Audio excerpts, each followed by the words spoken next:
Hello, everyone.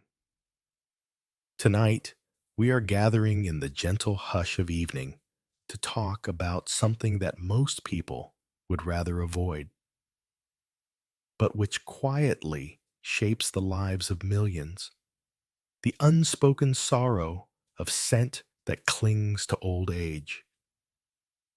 Picture this: a grandmother, her hair silvered by time, sits quietly in her favorite chair, only to hear her beloved grandchild blurt out, "Grandma, why do you always smell funny?" The words, innocent and unfiltered, land like a stone in her chest. She spent her whole life priding herself on cleanliness. Yet here she is, suddenly self-conscious, her confidence crumbling with a single sentence. You might not survive the embarrassment if it happened to you, and yet, for so many, it does. So, before you get comfortable, take a moment to like the video and subscribe, but only if you truly enjoy what I do here. And while you're at it, share your location and local time in the comments. I love seeing where you're all tuning in from. Now, turn off the lights.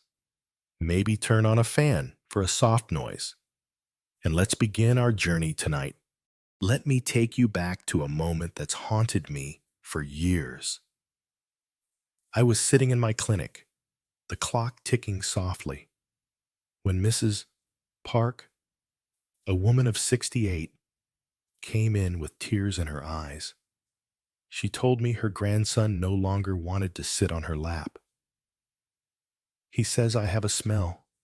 Doctor, I wash every day. I don't understand." Her voice trembled, and I could see the heartbreak etched into her face. It's a scene I've witnessed countless times. Proud elders, suddenly made small by the careless honesty of youth. There's a strange wisdom in the way children speak. They don't mean to wound, but their words cut through the polite silence adults maintain. And so, the question lingers: is it true? Do we all, as we age, develop a scent that others notice, even if we don't? The answer, as uncomfortable as it may be, is yes. Nearly every older adult I've treated has carried this invisible burden, often without realizing it. The tragedy is that families rarely speak of it openly, leaving their loved ones to wonder, to worry, and sometimes to withdraw. And I remember Mr. Kim, a spry 70-year-old who prided himself on his daily showers and pressed shirts. One afternoon, he overheard his son's friend whisper, "Wow, your grandpa's house smells weird." Mr. Kim laughed it off, but later confessed to me that he'd started avoiding family gatherings. "I don't want to be the reason they're uncomfortable," he said, his eyes fixed on the floor. It's a quiet kind of exile, one that's rarely discussed but deeply felt. Here's a strange fact. In Japan, there's even a word for this phenomenon: kirishu, the scent of aging. It's not just a cultural quirk. It's a recognized part of life, with entire industries devoted to masking or eliminating it. Yet, in most places, we pretend it doesn't exist. Or worse, we blame the individual for something that is, in truth, a natural part of growing older. There's an ongoing debate among gerontologists about whether this scent is purely biological or if it's shaped by environment, diet, and even social isolation. Some argue that the old person smell is a myth, a product of ageist stereotypes. Others point to clear chemical markers like 2-nonenal, a compound that increases with age and has a distinct grassy odor. The truth, as always, is more complicated, but let's not get ahead of ourselves. Tonight, I want to guide you through the science, the solutions, and the stories that make up this hidden world. I'll share the wisdom I've gathered from decades of listening to elders, the odd facts that might surprise you, and the gentle humor that helps us all survive the indignities of time. And yes, I'll tell you exactly what you can do, starting tonight, to reclaim your confidence and your place at the family table. So, settle in. The night is young, and we have much to explore. If you've ever wondered whether you, too, might carry a scent that others notice, you're not alone. And if you're brave enough to face the truth, you might just find that the solution is simpler and more hopeful than you ever imagined. Let's begin. The science behind the scent. As we move deeper into this journey, let's peel back the layers of mystery and discomfort that surround the scent of aging. I promise, this isn't just about soap and water, though, spoiler alert, those do play a role. It's about biology, chemistry, and the strange, sometimes poetic, ways our bodies change as the years pass. If you've ever wondered why your favorite sweater starts to smell different after a certain age, or why your grandchild's nose wrinkles when you hug them, you're about to get answers, some comforting, some a little unsettling, and all of them true. First, let's talk about sweat. Most people assume that body odor comes from sweating too much. But here's the twist. As we age, we actually sweat less. That's right. Your body's natural cooling system slows down, and with it, the daily rinse cycle that used to keep your skin fresh. But less sweat doesn't mean less odor. In fact, it can mean the opposite. Without that regular wash of perspiration, dead skin cells, oils, and microscopic debris start to build up, creating a buffet for bacteria. And bacteria, as we all know, are the true artists of odor. They take what your body gives them and turn it into something memorable. Now, here's where it gets really interesting. The composition of your skin's oils, what scientists call sebum, changes as you age, in your youth. Sebum is mostly made up of triglycerides and wax esters, which are relatively neutral in scent. But after the age of 50, a new player enters the scene, 2-nonenal. This compound, which sounds like something you'd find in a chemistry set, is actually a byproduct of the oxidation of fatty acids in your skin. It has a distinct, grassy, slightly greasy odor that's been described as old book meets stale beer. Not exactly the fragrance you'd choose for a night out, but there it is, quietly announcing your presence. There's a certain wisdom in accepting these changes, but also a power in understanding them. For example, did you know that 2-nonenal is almost undetectable in people under 40?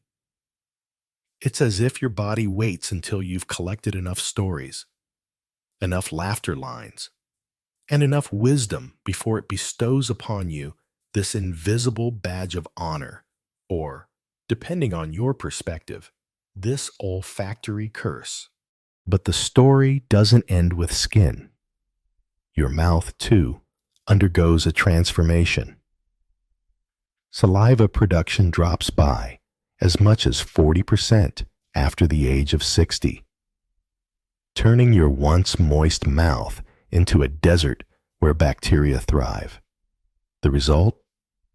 Dry mouth, bad breath, and a lingering taste that no amount of mint can quite erase. It's a cruel twist, really.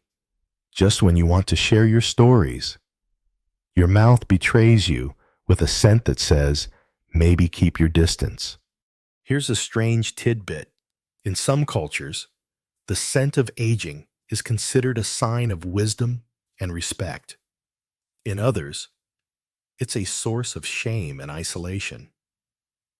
There's even an ongoing academic debate about whether our aversion to these scents is learned or innate. Some researchers argue that we're hardwired to avoid the smell of decay as a survival mechanism, while others believe it's a product of modern hygiene standards and advertising. Personally, I think it's a bit of both. After all, who among us hasn't been seduced by the promise of fresh linen or mountain breeze in a bottle? Let's not forget the role of diet, medication, and even stress.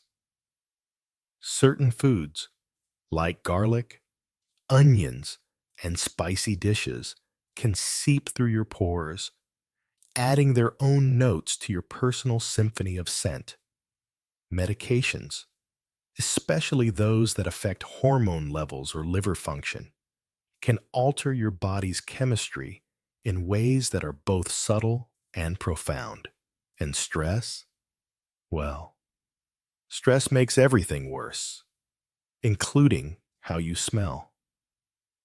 It's as if your body wants the world to know you're having a rough day. There's a public debate simmering in the background. Should we accept these changes as a natural part of life, or should we fight them with every tool at our disposal? Some argue that the quest to eliminate old person smell is just another form of ageism, a way of pushing elders to the margins of society. Others see it as a matter of dignity and self-respect, a way to maintain connections and confidence in a world that values youth and freshness above all. I remember a patient, Mrs. Lee, who once told me, "I don't mind getting old, but I don't want to smell old."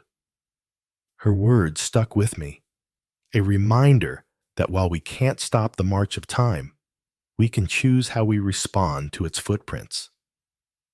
There's a certain grace in acknowledging the changes, a kind of quiet rebellion in refusing to let them define us. And here's a little joke to lighten the mood. Why did the old man bring a bar of soap to the library? Because he heard the books were overdue for a wash.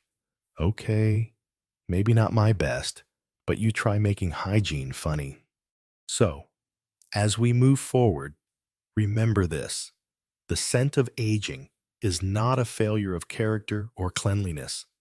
It's a complex, multifaceted phenomenon shaped by biology, culture, and circumstance.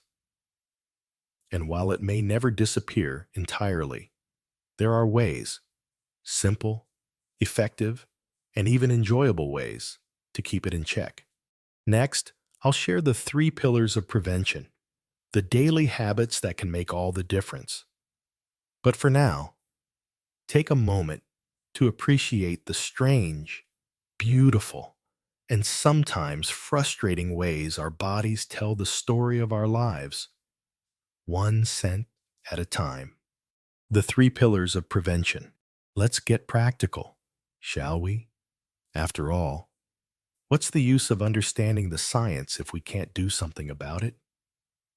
Tonight, I'll share with you the 3 pillars of prevention, simple, daily habits that can dramatically reduce the scent of aging. These aren't expensive, complicated, or reserved for the rich and famous. They're the kind of wisdom your grandmother might have whispered to you. If only she'd known the science behind her advice. And yes, they come with a few odd facts and a dash of humor. Because if we can't laugh at ourselves, what's the point? First up, hydration. I know. Everyone from your doctor to your yoga instructor has told you to drink more water. But here's the thing. As we age, our sense of thirst dulls. You might not feel thirsty, but your body is quietly crying out for moisture. Water is the original detoxifier, flushing out toxins and keeping your skin supple. When you're dehydrated, your body tries to conserve water, and that means less sweat, less saliva, and more opportunity for bacteria to throw a party on your skin and in your mouth. I once had a patient, Mr. Choi, who swore he drank enough until I asked him to keep a log. Turns out, his plenty was 2 cups a day, plus a generous pour of soju at dinner. Not quite what the doctor ordered. Here's a tip. Start your day with a glass of lukewarm water. Not ice cold, not boiling, just pleasantly warm, like a gentle hug for your insides. It wakes up your digestive system, hydrates your cells, and sets the tone for the day. Aim for at least 6 cups of water daily, spaced out like little gifts to yourself. And no, coffee doesn't count.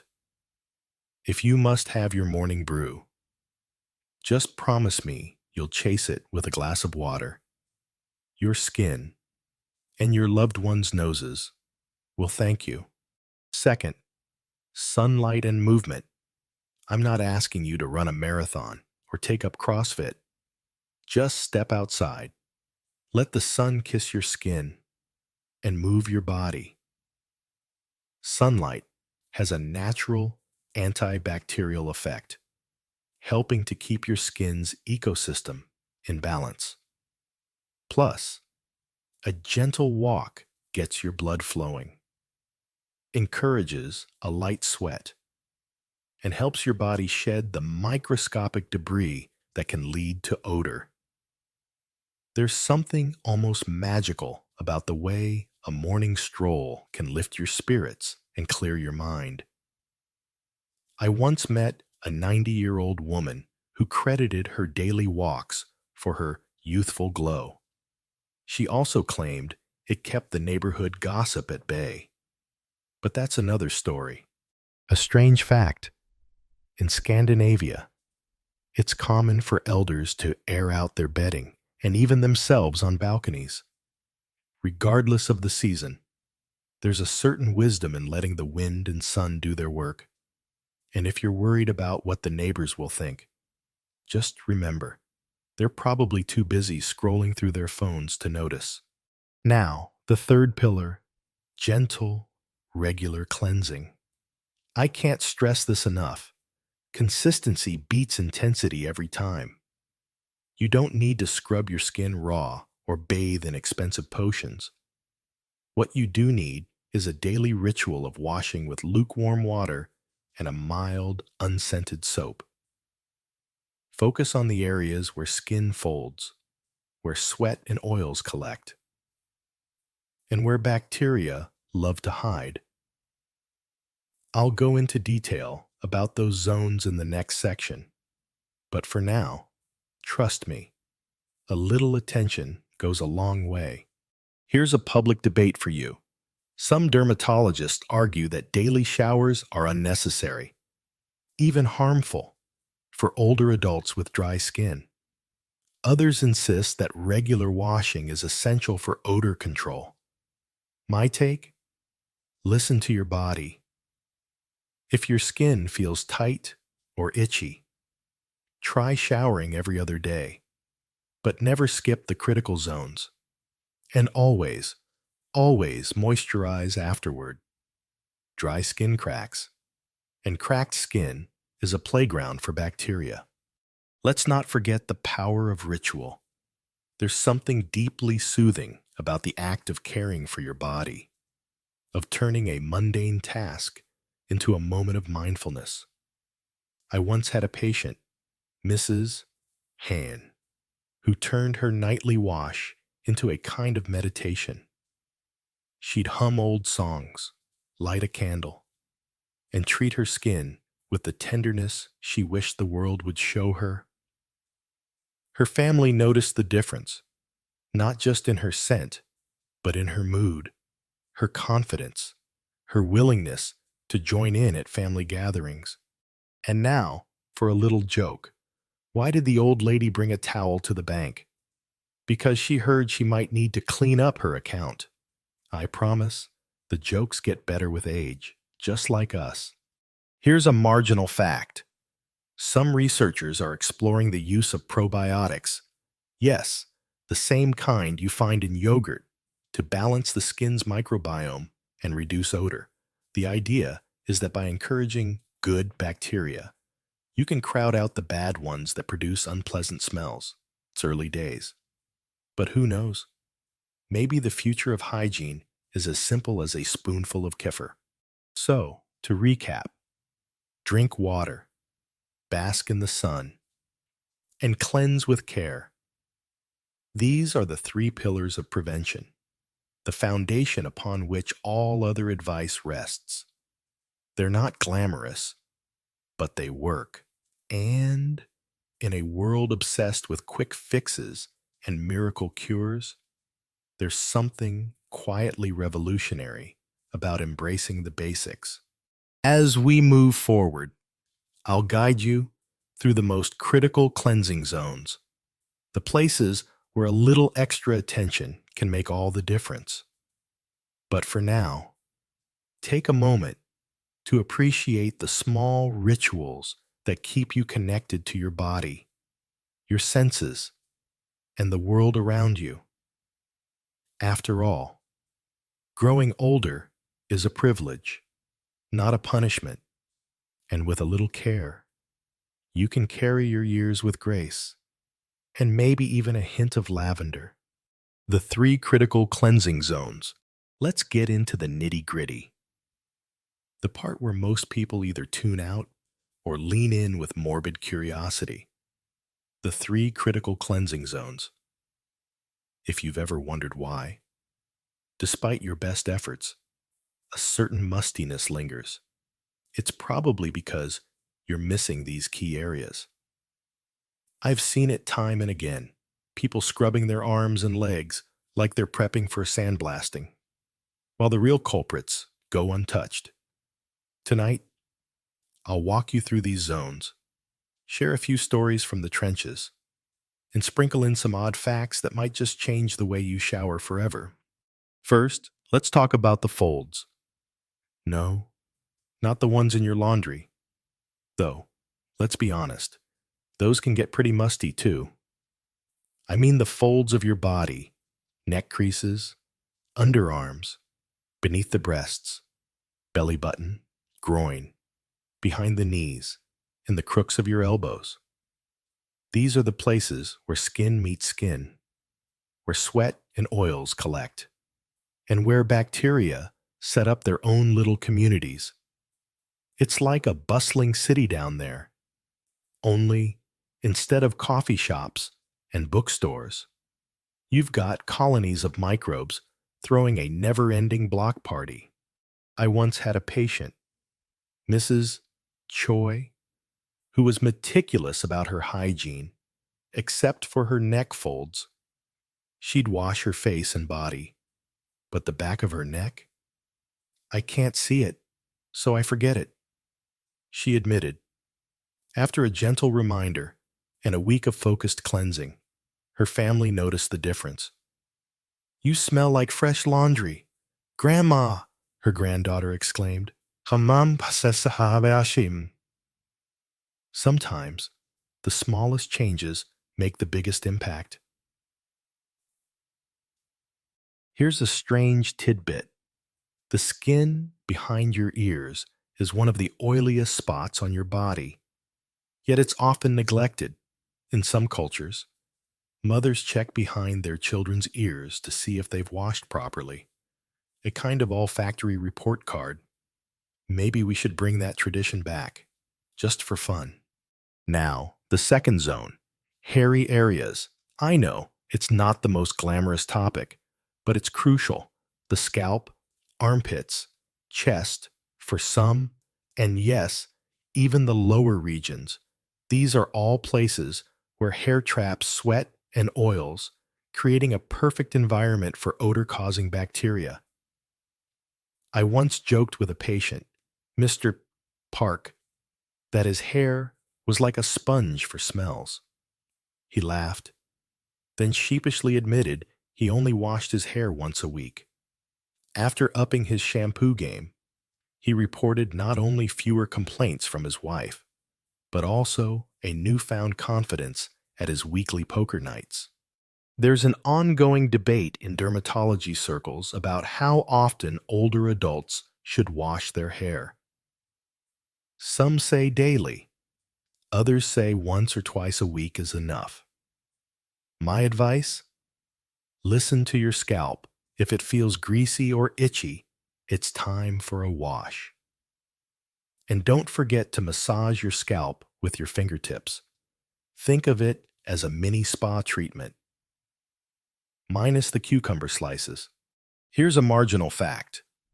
In the Victorian era, people believed that brushing your hair 100 times a day would keep it clean and shiny. While I don't recommend that, unless you have a lot of time and very strong arms, a gentle daily brush does help distribute oils and remove debris. The third zone, high sweat areas. Feet, between the toes, palms, and the back. These are the unsung heroes of odor control. Your feet, in particular, spend most of their day trapped in shoes, stewing in their own juices. It's no wonder they develop a personality of their own. I once had a patient, Mr. Kim, who was mortified by his foot odor. He tried powders, sprays, even stuffing his shoes with dryer sheets. Nothing worked until he started washing his feet and between his toes every night and letting his shoes air out. Problem solved. His wife was so grateful. She baked me a cake. True story. Here's a joke to lighten the mood. Why did the old man put his feet in the freezer? He wanted to have cool feet for his hot date. I'll see myself out. A public debate worth mentioning. Some experts argue that antibacterial soaps are necessary for these high sweat zones, while others warn they can disrupt the skin's natural microbiome. My take? Use a mild, unscented soap and focus on thorough rinsing and drying. The real magic is in the technique, not the product. And don't forget, after washing, dry these areas completely. Moisture is bacteria's best friend. If you have trouble reaching your back, invest in a long-handled brush or ask a loved one for help. Bonus, it's a great way to bond, or at least to share a laugh. A bit of wisdom from the field. I once met a retired ballet dancer who, well into her 80s, swore by her nightly ritual of washing and massaging her feet. If you take care of your feet, they'll take you anywhere. She told me she still wore her old point shoes around the house, just for fun. Now that's commitment. So, to sum up, focus on the folds, the hairy zones, and the high sweat areas. Wash gently but thoroughly. Dry completely. And don't be afraid to turn your cleansing routine into a moment of self-care. You might just find that the world smells a little sweeter, and so do you. The power of diet and digestion. Now, Let's step away from the bathroom and into the kitchen because, believe it or not, what you eat and how your body digests it can have just as much impact on your scent as your hygiene routine. This is where things get both delicious and a little controversial. If you've ever wondered why some people seem to carry a faint aroma of garlic, or why your own scent changes after a week of eating nothing but spicy food, you're not imagining it. The connection between diet, digestion, and body odor is real. And it's a topic that's sparked more than a few heated debates at medical conferences and, let's be honest, at family dinners too. Let's start with the basics. Your body is a living, breathing chemistry lab. Everything you eat is broken down, absorbed, and eventually excreted, sometimes through your skin. Foods rich in sulfur, like garlic, onions, and cruciferous vegetables, think broccoli and cabbage, can give your sweat a distinctive tang. But here's the twist. While these foods might make you smell a bit more pungent in the short term, they're actually packed with antioxidants that help your body fight the very processes that cause old person smell in the first place. It's a bit of a paradox. Eat the stinky stuff to smell less. Stinky, long term. I once had a patient, Mrs. Lim, who was convinced her love of kimchi was the reason her grandchildren kept their distance. She was ready to give it up. But after a little investigation, we discovered the real culprit was her habit of skipping breakfast and drinking only coffee until noon. Her body was in a constant state of mild dehydration. And her breath, well, let's just say it could have peeled paint. Once she started eating a proper breakfast and drinking more water, her family noticed the difference. The kimchi stayed, and so did the hugs. Here's a strange fact. In some parts of the world, people intentionally eat certain foods to change their scent. In India, for example, fenugreek seeds are believed to give the body a sweet, maple-like aroma. In the Middle East, cardamom is chewed to freshen breath and, supposedly, the entire body. There's even a small but passionate group of people who swear by chlorophyll supplements to deodorize from the inside out. The science is still out on that one. But hey, if it makes you feel fresher, who am I to judge? Now, let's talk about digestion. As we age, our digestive systems slow down. Food lingers longer in the gut, giving bacteria more time to break it down and release gases, some of which are absorbed into the bloodstream and exhaled through the lungs or secreted through the skin. This is why constipation can make body odor worse. If you're not regular, your body finds other ways to get rid of waste, and none of them are particularly pleasant. Fiber is your friend here. Whole grains, fruits, vegetables, and legumes keep things moving and help your body eliminate toxins efficiently. I once had a patient, Mr. Yoon, who suffered from chronic constipation and, not coincidentally, a persistent body odor that no amount of soap could touch. After adding a bowl of oatmeal and a daily apple to his routine, he reported not only better digestion, but also a noticeable improvement in his scent. His wife was so pleased. She started eating oatmeal too, though she insisted on adding extra honey. Here's a public debate for you. Some nutritionists argue that a vegetarian or plant-based diet is the best way to minimize body odor, while others claim that moderate amounts of lean meat and fish are perfectly fine. The truth? It depends on your body. Some people metabolize animal proteins in a way that produces more odor, while others don't notice any difference. The key is to pay attention to how your body responds and adjust accordingly. Let's not forget about hydration. Again, water helps flush out the byproducts of digestion, keeping your skin and breath fresher. Herbal teas, especially those with mint or ginger, can also help. And if you're a fan of coffee or alcohol, remember that both can dehydrate you and contribute to dry mouth and bad breath. Moderation is the name of the game. A marginal fact. Did you know that chewing parsley after a meal can help neutralize garlic breath?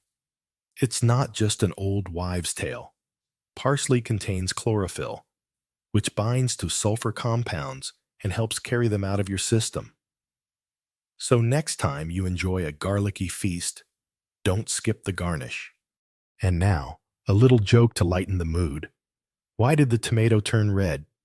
Because it saw the salad dressing. I promise, the jokes are fresher than your average produce aisle. Finally, let's touch on supplements.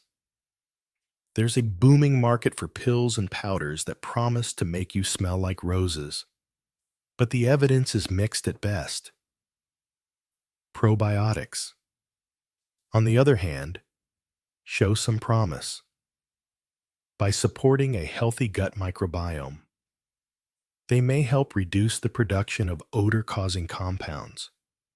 It's an area of active research, and one that I find both fascinating and hopeful. So, to sum up, what you eat, how you digest it, and how well you stay hydrated all play a role in your scent.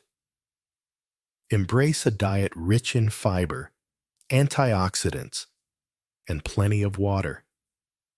Pay attention to how your body responds to different foods, and don't be afraid to experiment.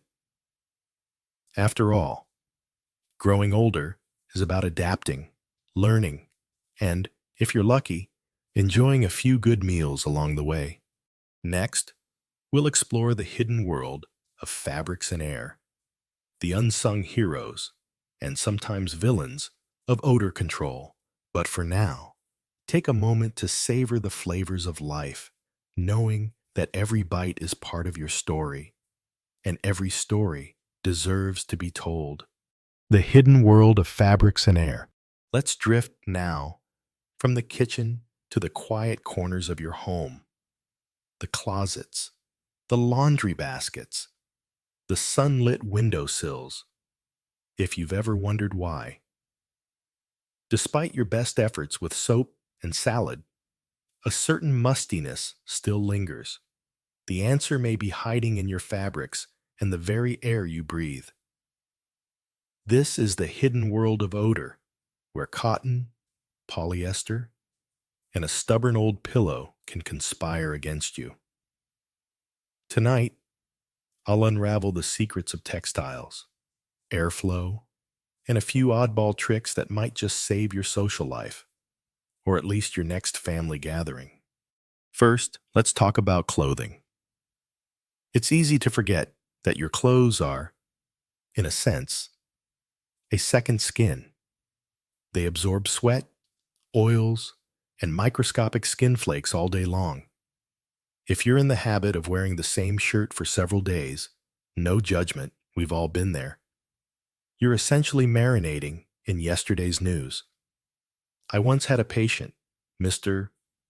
Beck, who wore his favorite cardigan every day for a week. "It's my lucky sweater," he insisted. His wife, however, called it the portable attic. After a gentle intervention and a new laundry schedule, the cardigan was still lucky, just less aromatic. Here's a strange fact.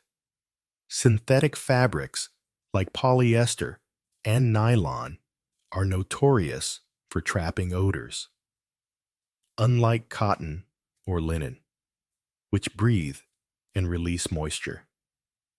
Synthetics hold onto sweat and bacteria, creating a perfect storm for persistent smells. If you're struggling with body odor, try switching to natural fibers. Your skin and your nose will notice the difference. Now, let's move to the bedroom. Your sheets, pillowcases, and blankets are silent witnesses to your nightly battles with sweat and skin oils. Over time, they become a reservoir for odor-causing bacteria. I once visited a patient, Mrs. Song, who couldn't figure out why her room always smelled stale. She changed her clothes daily, showered religiously, but her bedding was washed only once a month. After switching to a weekly wash and letting her pillows sunbathe on the balcony, the air in her room became noticeably fresher. Her granddaughter even started sneaking in for afternoon naps, a sure sign of success. A marginal fact: in some Scandinavian countries, it's common to air out bedding every morning, even in the dead of winter. The cold, dry air kills bacteria and leaves linens smelling crisp. If you're not up for hanging your sheets outside, at least open the windows wide for a few minutes each day. Fresh air is the cheapest, most effective deodorizer you'll ever find. Let's not forget about shoes and socks. Your feet, as we've discussed, are hardworking and often underappreciated. But even the cleanest feet can't compete with shoes that never get a break. Rotate your footwear. Let them dry out completely between wears, and sprinkle a little baking soda inside to absorb moisture and odors. As for socks, cotton is your friend. Change them daily, and don't be afraid to toss out pairs that have seen better days. I once joked with a patient, Mr. Jang, that his socks were old enough to vote. He laughed, then quietly bought a new pack the next day. Here's a public debate. Should you use scented detergents and fabric softeners to mask odors, or stick with unscented products to avoid skin irritation? The answer, as always, depends on your skin. If you're sensitive, opt for fragrance-free. If not, a light, clean scent can boost your confidence. Just don't go overboard. No one wants to be knocked out by a cloud of spring meadow every time you walk by. Now, let's talk about airflow. Stale, stagnant air is a breeding ground for odors. Open your windows at least twice a day, even if it's just for 10 minutes. Use fans to keep air moving, and consider investing in an air purifier if you live in a humid or polluted area. I once had a patient, Mrs. Huang, who was convinced her apartment was haunted by the ghost of old cabbage. Turns out, all she needed was a little cross ventilation and a bowl of baking soda on the windowsill. A strange tidbit. In Japan, some families place bowls of charcoal in their closets to absorb odors. Charcoal is a natural deodorizer, and it's surprisingly effective. If you're feeling adventurous, give it a try. Just don't confuse it with your barbecue supplies. And now, a little joke to lighten the mood. Why did the pillow go to therapy? It couldn't handle all the emotional baggage. I promise, the jokes are fluffier than your average pillow. Finally, let's touch on the emotional side of things. There's a certain comfort in familiar smells. Your favorite blanket, the scent of home after a long trip. But when those smells become overwhelming, they can drive a wedge between you and the people you love. I've seen families drift apart over something as simple as a musty living room. The good news? With a little attention to fabrics and air, you can reclaim your space and your relationships. So, to sum up, wash your clothes and bedding regularly, choose natural fibers, rotate your shoes, and let fresh air in. Try a few quirky tricks: charcoal, baking soda, a sunlit pillowcase, and see what works for you. The hidden world of fabrics and air is full of surprises, and a little effort goes a long way. Next, we'll explore the social and emotional aftermath of scent, the wisdom, the wounds, and the ongoing debate about what it means to grow older in a world obsessed with freshness. But for now, take a deep breath, savor the clean air, and remember, sometimes the simplest solutions are the most profound. The social and emotional aftermath. Let's pause for a moment and step into the quieter, more vulnerable corners of this story.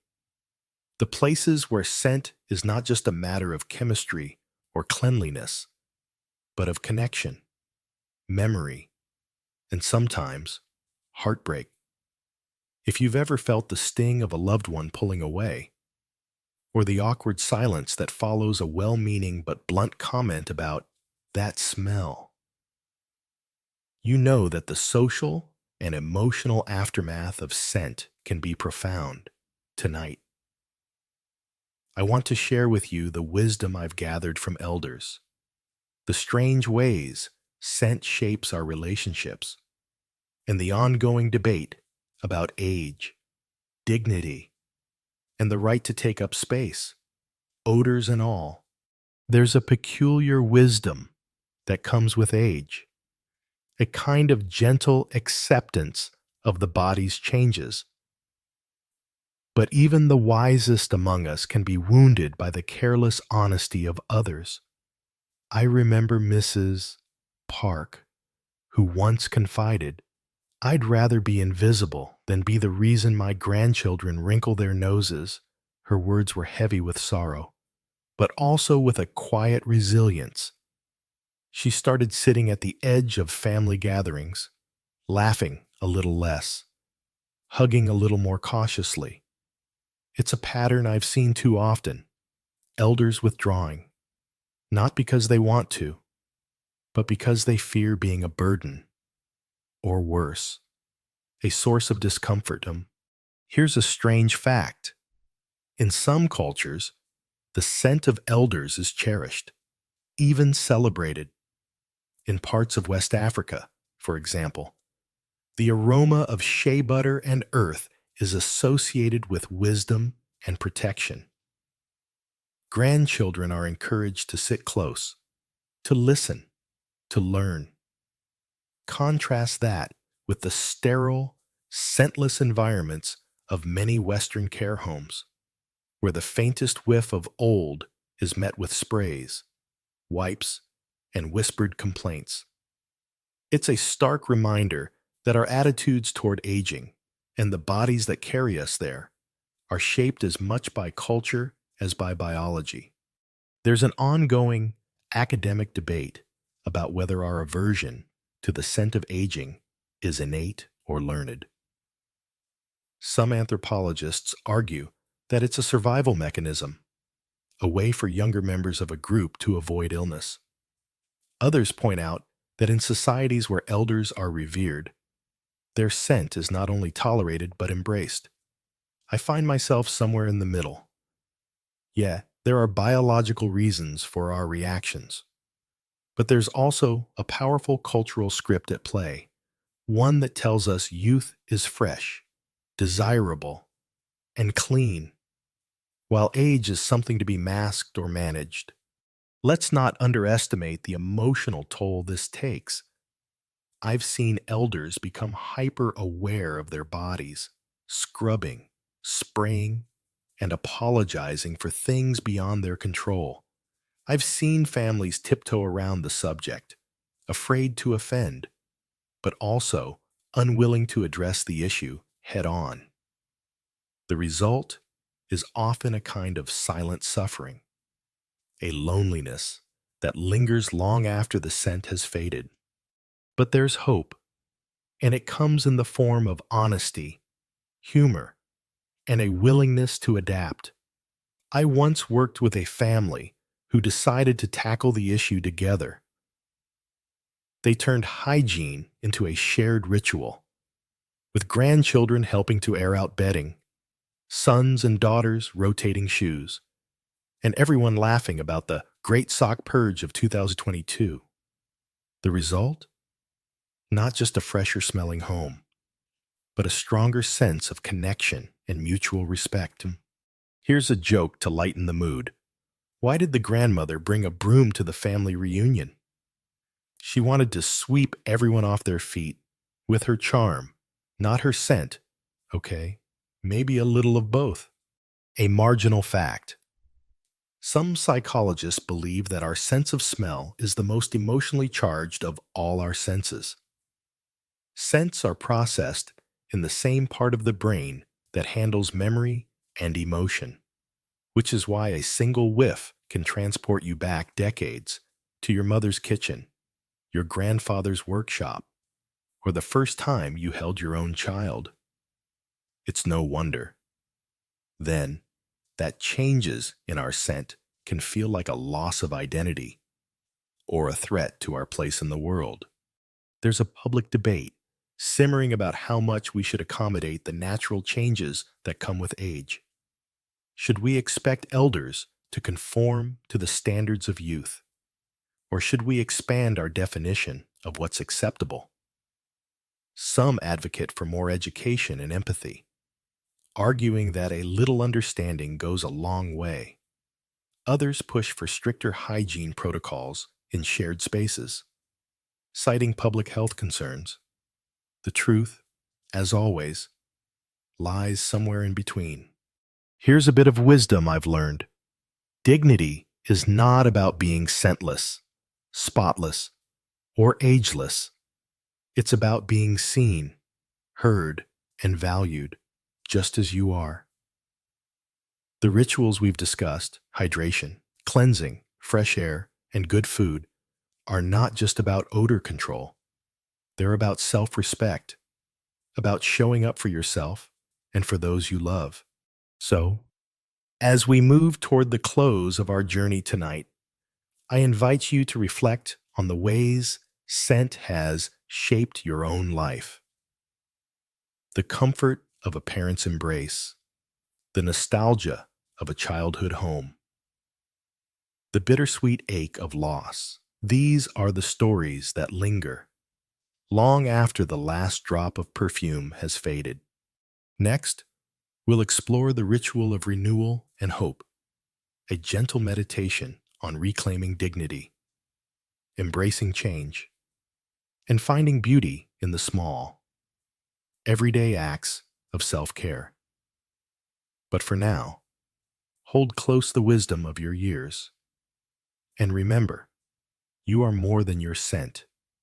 You are a story, a memory, a presence that matters. The ritual of renewal and hope. As we come to the final stretch of our journey tonight, let's slow down and breathe in the gentle promise of renewal. If you've made it this far, you already know that the story of scent and aging is not just about fighting an invisible enemy, but about reclaiming dignity, connection, and a sense of self. Tonight, I want to guide you through the ritual of renewal, a series of small, mindful acts that, when woven together, create a tapestry of hope and self-respect. This is not about erasing every trace of age, but about embracing the beauty of change and the quiet power of self-care. Let's begin with the morning. There's something almost sacred about the first light of day, the way it spills across your pillow and dances on the floor. I encourage you to greet each morning with intention. Pour yourself a glass of water. Feel its warmth or coolness as it travels down, and let it remind you that you are nourishing not just your body, but your spirit. This simple act repeated daily, becomes a ritual, a gentle assertion that you are worth caring for. Next, move through your cleansing routine with presence. Instead of rushing through your shower or bath, take a moment to notice the sensation of water on your skin, the scent of your soap, the way your hands move over the folds and curves of your body. This is not just hygiene. It's a form of self-acknowledgement, a way of saying, I am here, I matter. I once knew a gentleman, Mr. Lee, who turned his nightly wash into a kind of meditation. He would hum softly, letting the steam swirl around him, and emerge not just cleaner, but lighter, as if he'd washed away the day's worries along with the dust. Here's a strange but lovely fact. In some cultures, elders gather for communal baths, sharing stories and laughter as they care for themselves and each other. The act of bathing becomes a celebration, a reminder that we are not alone in our struggles or our joys. Perhaps we could all use a little more of that spirit, less isolation, more togetherness, even if it's just a phone call or a shared cup of tea. Let's talk about clothing. Choose garments that feel good against your skin, that breathe and move with you. Take a few extra minutes to lay out fresh clothes, to smooth the fabric, to appreciate the colors and textures. This is not vanity. It's a quiet rebellion against the idea that age means giving up on beauty or comfort. I once had a patient, Mrs. Jimmy Kim, who started wearing bright scarves and soft sweaters after years of sticking to practical clothes. I feel like myself again, she told me, her eyes sparkling. Sometimes, a splash of color is all it takes to lift your mood, and maybe someone else's too. Now, let's open the windows. Let the air move through your home, carrying away the old and inviting in the new. There's a kind of magic in fresh air, a reminder that change is always possible, that every day is a chance to begin again. If you're feeling adventurous, try placing a bowl of baking soda or a few sprigs of lavender on your windowsill. Small gestures, big impact. Here's a joke to keep things light. Why did the old man bring a ladder to the bar? Because he heard the drinks were on the house. I promise, laughter is the best air freshener. A marginal fact. Some researchers believe that rituals, no matter how small, can actually rewire the brain, reducing anxiety and increasing feelings of control. So, whether it's a morning stretch, a cup of herbal tea, or a nightly foot massage, these acts are more than habits. They're anchors in the ever-shifting sea of life. Let's not forget the power of community. Reach out to friends, family, or neighbors. Share your struggles and your triumphs. If you're feeling brave, talk openly about the challenges of aging, including the ones that are hardest to name. You might be surprised by how many people are relieved to have the conversation. I once facilitated a group where elders shared their scent stories, the laughter, the embarrassment, the wisdom. By the end, what had started as a source of shame became a badge of honor, a testament to lives fully lived. There's an ongoing debate about how much we should strive to fix the signs of aging and how much we should simply accept them. My view? Do what makes you feel most like yourself. If a new soap, a fresh shirt, or a walk in the sun lifts your spirits, embrace it If you find comfort in old routines, honor them. The goal is not perfection, but presence. So, as we close tonight, I invite you to create your own ritual of renewal. It doesn't have to be elaborate. Maybe it's a song you sing in the shower, a favorite mug for your morning tea, or a few minutes spent watching the sunrise. These small acts, repeated with intention, become a kind of magic, a way to reclaim your space, your scent, yourself. Remember, you are not defined by the changes of age, but by the way you meet them, with humor, with grace, and with hope. The world needs your story, your wisdom, your presence. And if you carry a hint of lavender, oatmeal, or even old books along the way, so be it. That, too, is a part of your journey. As our journey together draws to a close, let's allow the pace to slow, the words to soften, and the lessons to settle gently around us like a favorite blanket. Tonight, we've wandered through the hidden corridors of aging, through science and memory, through kitchens and closets, through laughter and the quiet ache of longing. We've learned that the scent of age is not a failing, but a story written in the chemistry of our skin, the rituals of our days, and the bonds we share with those around us. We began with the sting of a child's honesty and the silent sorrow it can bring, then peeled back the layers to reveal the science, how sweat, oils, and even the food we eat shape the way we are perceived. We discovered that the simplest habits, hydration, sunlight, gentle cleansing, are acts of self-respect, not just hygiene. We explored the secret world of folds and fabrics, the power of fresh air, and the way a single act of care can ripple through a family, turning embarrassment into laughter and isolation into connection. We did not shy away from the emotional aftermath, the wounds and wisdom that come with being seen and sometimes judged by our scent. Yet, we found hope in the rituals of renewal, in the small, mindful acts that remind us we are worthy of care, comfort, and dignity. Whether it's a glass of water at dawn, a favorite scarf, or a window thrown open to the morning breeze, these are the anchors that keep us steady. So, as you drift off tonight, remember, you are more than your scent, more than your age, more than any passing discomfort.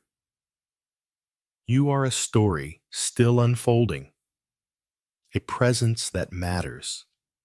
Let the world see you, hear you, and yes, embrace you, just as you are. End of the script. Good night.